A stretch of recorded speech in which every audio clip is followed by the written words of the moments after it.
and welcome to your daily wrestling news. I am LJ, and this is Wrasslin for Life Network. I am here, and I hope everybody is having a good day, whether it's morning, noon, or night that you're watching this. But hello, and hopefully the day is going good. Oh, we're clapping already. Look at that. Okay. Now, if you're new here, or if you're a regular, no, if you're new here, you don't know what time it is, but if you're a regular, yes, you do.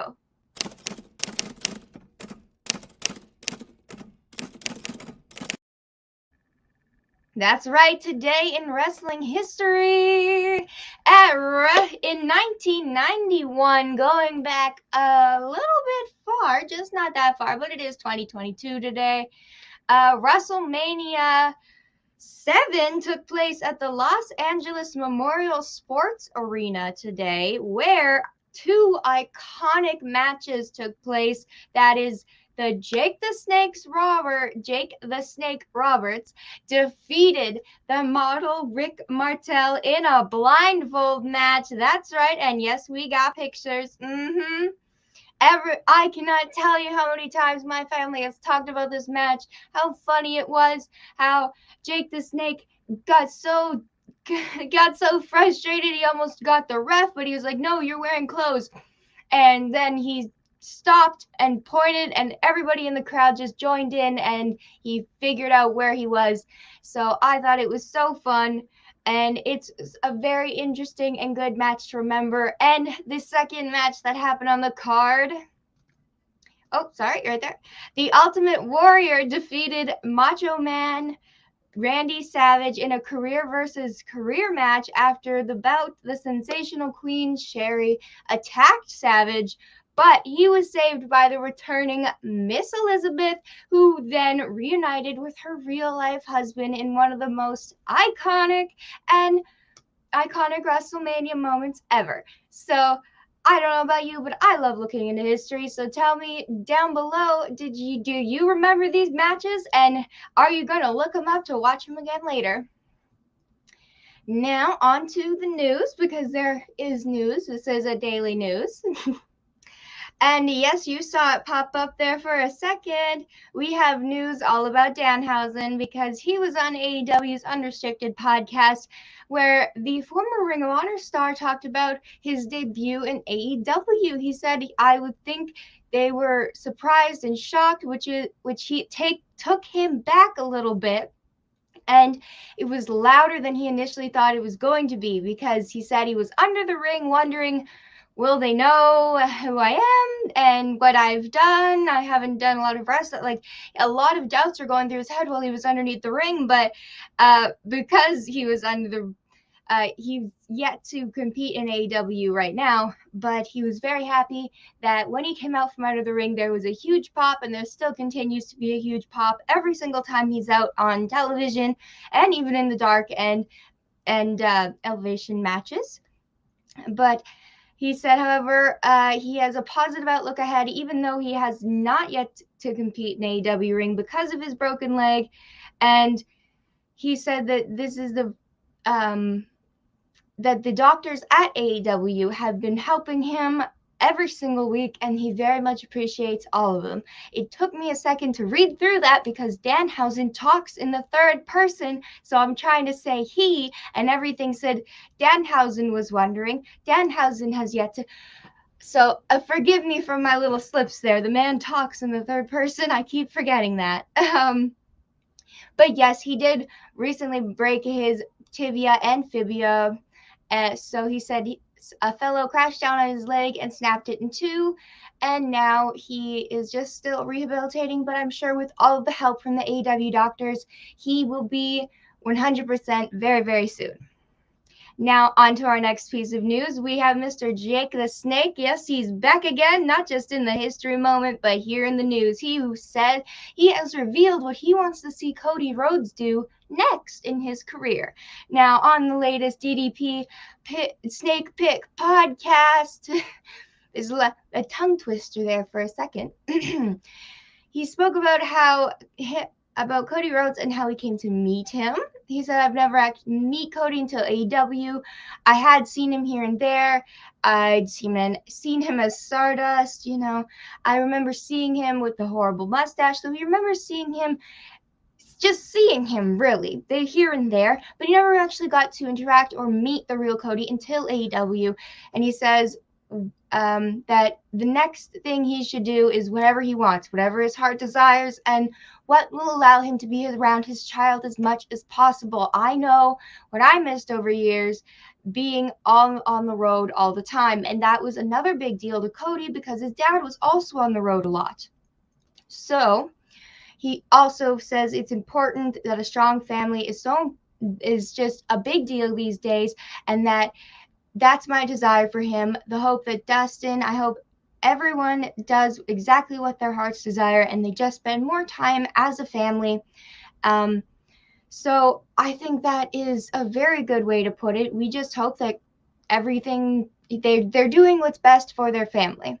And he ends on the Rhodes legacy saying they're the best, the best there is, the best there was, and the best there ever will be. So that is Jake's final opinion on what Mr. Cody Rhodes should do. Next we have Miss Aubrey. She was on Busted Open Radio talking about the Thunder Rosa and Britt Baker match at the St. Patrick's Day Slam this year. Love the tradition of having all of these death matches for women at the St. Patrick's Day Slam. Yes, love it. But she said that she actually got a few thumbtacks in her own skin during the match, specifically on her knees, really, really bad. Even though she wears knee pads under her pants, they went right through them, and she was still picking them off. She had bandages on her arms and hands as well, because she also had to take tacks out from those places to shoot dark after.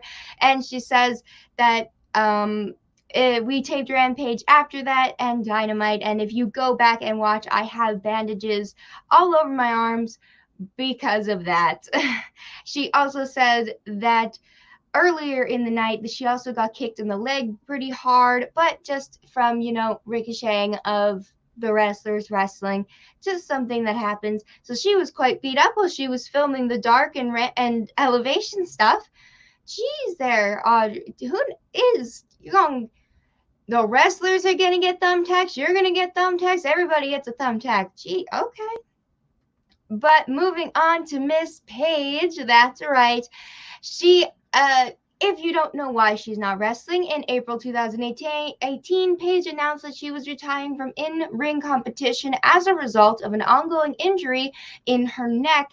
And I think she is a terrific wrestler. She was the very first NXT Women's Champion and was just 25 years old at the time. And she also, on her debut up onto the main roster, she beat the Knockouts Women Champion the first night, which is very iconic and very historic and very memory making. So, but she has been caught in this weird little internet thing where fans have been comparing her to Edge, Daniel Bryan, or Bryan Danielson, Christian Cage, and even Sting, saying that she's lazy and that's why she hasn't been back in the ring. Okay.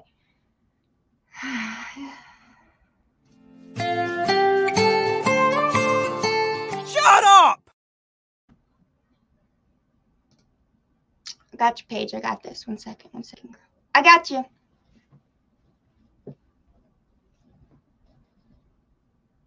Break your neck and see how fast you can heal up to wrestle again.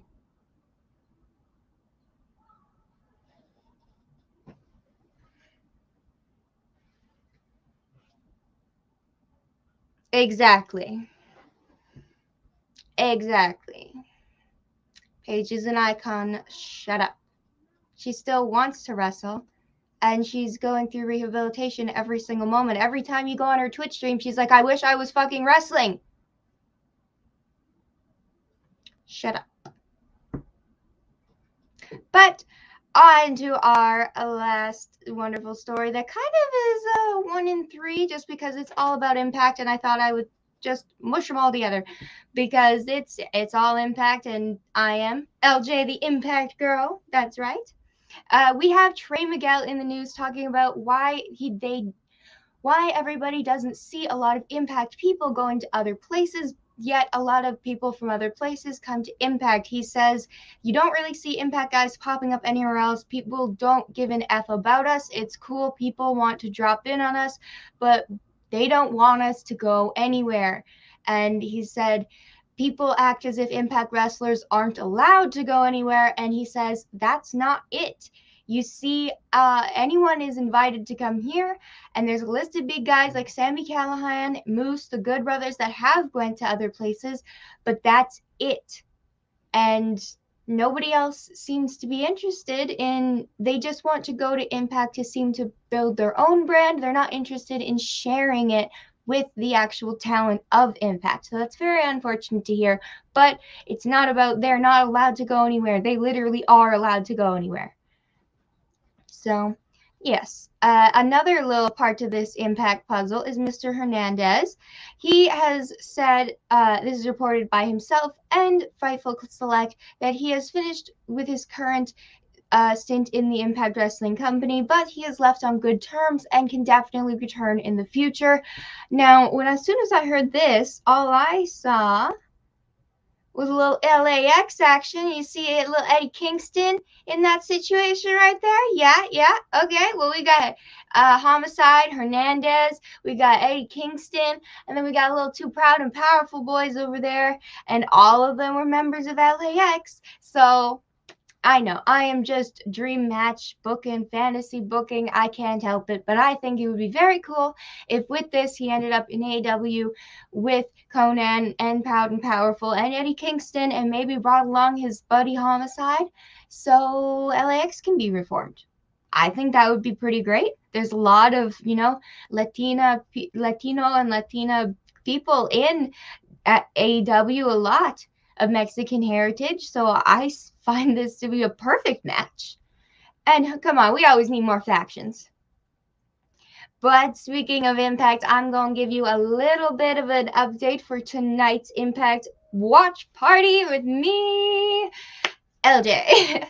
And of course, Chris and Will be popping in too, because hey, it's a watch party and everybody's friends gotta be here and come watch wrestling, put us on in the background and all of that. So tonight we have the Impact Knockouts champion Tasha Steelz versus Mickie James in a street fight. No DQ weapons. Cannot wait. There's also the Tag Team Championship, Violent by Design versus the Good Brothers in a lumberjack match.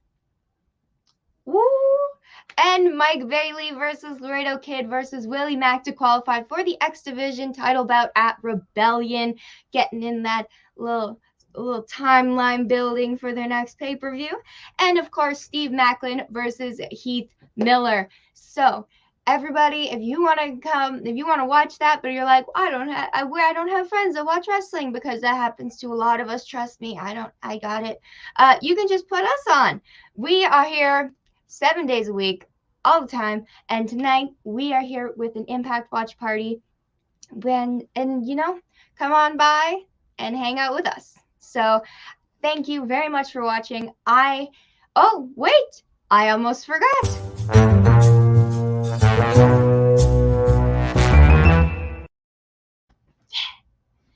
Now, the question today is surprisingly not about wrestling. It's a suggestion from you guys.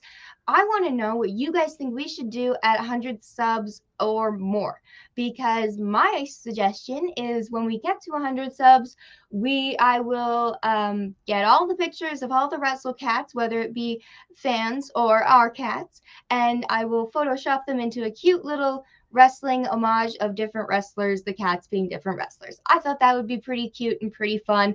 And then, brings the community in a little bit. We'll set up a Discord, send your pictures of cats or dogs. Dogs are always welcome.